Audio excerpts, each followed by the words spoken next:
जी, एक और भी कि आपने देखा होगा कि जब कोई इस तरह की घटना होती है, 1971 का आप ध्यान करें, तो एक्सटर्नल इमरजेंसी लगाई जाती है।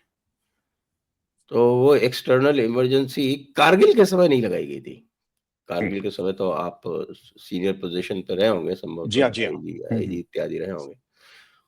तो कारगिल के समय वो एक्सटर्नल इमरजेंसी नहीं लगाई गई थी। 1971 में लगी थी और युद्ध समाप्त होने के भी काफ़ी लंबे समय तक चलती रही थी। तो यदि ये कॉन्फ्लिक्ट होता है तो एक्सटर्नल इमरजेंसी लगाने में हिचकिचाहट क्यों है? मैं समझता हूं कि इमरजेंसी किसी न किसी रूप में, जो देखिए दोनों में बड़ा फर्क है। कारगिल युद्ध में और बांग्लादेश वॉर में 71 के बहुत बड़ा फर्क है। एक मौलिक अंतर यह है कि बांग्लादेश वॉर कई अर्थों में इंटरनेशनल रेमिफिकेशंस थे। न सिर्फ बांग्लादेश भारत को, लेकिन आसपास के जितने भी देश थे, म्यांमार ले लीजिए, मलेशिया ले लीजिए, सिंगापुर ले लीजिए, और वहां पे, और उसके बाद बांग्लादेश की जो रिफ्यूजी प्रॉब्लम थी, उसका इम्पैक्ट हम सब पे तो था ही, पाकिस्तान पे था। तो एक्सटर्नल इमरजेंसी के था। जो कारगिल वॉर था वो टोटली इंडो पाक वॉर था, टोटली इंडो पाक वॉर। तो एक्सटर्नल इमरजेंसी तब नहीं लगाई गई, लेकिन 3 महीने कारगिल वॉर भी चला। आपने अगर ये देखा होगा कि इंडो बांग्लादेश वॉर तो कुछ दिनों का ही था। मुझे जहां तक याद है बहुत लंबा नहीं चला था, शायद 2 हफ्ते भी नहीं चला था, 10 दिन में खत्म हो गया था। मुझे याद नहीं एग्जैक्टली, लेकिन बहुत लंबा 14 नहीं दिन चला। 14 दिन चौदह एग्ज़ैक्ट दिन चला था। एग्जैक्ट 14 दिन चला था, तो 14 दिन में खत्म हो गया था। तो तात्कालिक जब तक कि आपका वॉर रूम इस पर निर्णय करता, तब तक युद्ध ही समाप्त हो गया। और 93,000 आपके पास पीओडब्ल्यू आ गए। अब उनकी सोचे कि इमरजेंसी लगाएं, लेकिन वो जो नहीं, नहीं, सुपरविजन था कि 1971 में तो इमरजेंसी लगी थी, तुरंत लगी जी थी। लगी थी। तो मैं समझता हूं कि लक्ष्य लगने की अनिवार्यताएं थी। उसकी अनिवार्यता इसीलिए भी थी क्योंकि उसके इंटरनेशनल रेमिफिकेशन बहुत ज्यादा थे। और वो जो स्पिल ओवर वॉर का था, उसके पहले जो टेंशन बिल्डअप हुआ, अगर आप याद करें, मुझे तो अच्छी तरह से याद है, महीनों तक तकरार। और बांग्लादेश बॉर्डर राइफल्स और बांग्लादेश रेंजर्स और हमारे बीएसएफ में खूब ऑल्टरकेशंस होते थे। मुक्ति बाहिनी के साथ हम लोगों के बहुत ज्यादा इंटरेक्शंस होते थे। तो इन तमाम चीजों को देखते हुए मैं समझता हूं कि इंटरनेशनल जो आपकी इमरजेंसी लगनी थी, एक्सटर्नल इमरजेंसी, वो बिल्कुल प्रासंगिक थी, उसका औचित्य था। कारगिल वॉर में दो नेशन, एक प्रांत, कोई इंटरनेशनल रेमिफिकेशन नहीं, तो उसका कोई औचित्य नहीं था। लेकिन मैं समझता हूं कि इसके बारे में जो वॉर रूम है और जो थिंक टैंक है, उन्होंने हर चीज सोच करके, मूल्यांकन करके तब ये निर्णय लिए होंगे। मुझे कम से कम इन दोनों प्रकरणों में कोई मतभेद नहीं है। क्योंकि जब एक्सटर्नल इमरजेंसी इत्यादि लगती है तो ये सेंसरशिप वगैरह की पावर्स मिल जाती हैं और ये जो लोग जो हैं वो कुछ भी बैठ के बोलते रहते हैं। आजकल तो और भी आसान हो गया है, यूट्यूब पे बोल लीजिए या आप कुछ भी सोशल मीडिया पे लिख दीजिए। तो ये जो कार्यक्रम आरंभ कर देते हैं लोग बाग, कम से कम उस पे लगाम लग सकती है। बिना लगाम लगाए संजय जी, तब से इतनी आलोचना कटु हो रही, आप देख सकते हैं कि प्रेस का गला बंद कर दिया।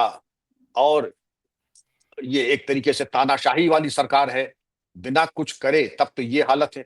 कहीं अगर एक्सटर्नल इमरजेंसी लग जाएगी, तब आप डायमेंशंस और शब्द सोच सकते हैं।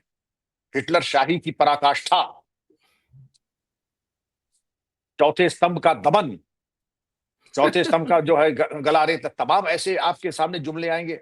लेकिन ये है अगर अभी नहीं किया संजय जी, मैं समझता हूं ये उपयुक्त है। लेकिन आपको जान के खुशी होगी कि जैसे 16 यूट्यूबर पाकिस्तान के बैन कर दिए गए, मैं समझता हूं कि कार्रवाई तो पूरी हो रही है। भारत में भी कई यूट्यूबर्स जो बहुत फुदकते थे, उनके यूट्यूब वगैरह बैन हो गया, नाम लेना ठीक नहीं है, तो समझ सकते हैं। वो तो है, तो 4 पीएम को तो सब जानते हो, तो आप हमारे हम्म, लखनऊ के ही हैं श्रीमान जी। हम्म। अच्छा, मुझे सुखद अनुभव नहीं हुआ उसको देखने का। नाम तो थोड़ी शोहरत तो मैंने जी हाँ, जी सुनी हाँ, थी। वो रोज़ आपको बताएँ और दर्शकों को भी बताएँ कि किस तरह के वो डाला करते थे वो। जी, उनका एक फ़ेवरेट जो बिल्कुल फ़ेवरेट पास टाइम था, वो ये था कि वो हर 15 दिन में मोदी और योगी की लड़ाई करवा देते थे और ये लिखवा देते थे कि बस योगी अब हटे, तब हटे। ये काम वो कम से कम दर्जन भर बार कर चुके। उसके अरे अलावा अभी संजय जी, लेटेस्ट जी, जी, लेटेस्ट उन्होंने जी, चालू किया कि साहब अमित शाह का इस्तीफ़ा और आपका अजीत डोभाल का इस्तीफ़ा, जिसको देखिए उसको इस्तीफ़ा दिलवा देते थे। और इस तरह की पता नहीं आपने देखा कि नहीं देखा, क्योंकि ट्विटर पे लोगों ने उनके जो थंबनेल बनाया करते थे वो इकट्ठा करके डाल दिए थे कि किस तरह की वो पत्रकारिता कर रहे थे। श्वेत पत्रकारिता की अपनी मैं समझता हूँ कि चैंपियनशिप में अगर होगी तो ऐसे लोगों को तो गोल्ड मेडल से ऊपर कोई अलंकरण होगा वो मिल जाएगा। लेकिन आपको मैं ये भी बता दूं, इनको एक दो कुछ मौके को मिला, कभी एयरपोर्ट पे बैठा हो खाली हो लिया। तो ऐसे ही चैनल एक साहब और हैं कि बहुत जबरदस्त, वो भी यूपी के ही हैं, वो भी यूट्यूबर हैं, पहले टीवी जर्नलिस्ट थे, पहले प्रिंट मीडिया में थे। वो भी इस तरीके की सनसनीखेज बातें, इनमें से एक दो लोग जो है क्योंकि ज्योतिषियों को इन्होंने पेट्रोनाइज किया है।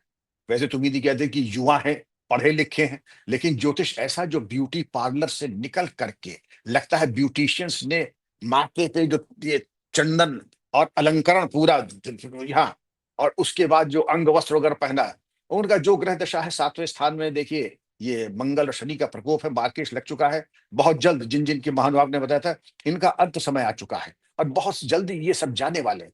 ये हिटलर ने भी यूज किया था प्रोपेगेंडा में, डॉक्टर गोबेल्स के जरिए। इसको कहते हैं disinformation. Speak a lie 1000 times and it becomes a truth. तो ये तरीके से, इस तरीके के जो सियार हुआ हुआ करते हैं, इनको ये नहीं मालूम है कि जागा हुआ भारत जागा हुआ शेर है, और सियारों गीदड़ों के हुनहुनाने से शेर की सेहत पे असर नहीं पड़ता है। डॉग्स बार्क, एलिफेंट्स वॉक, ये भूल गए इस बात को।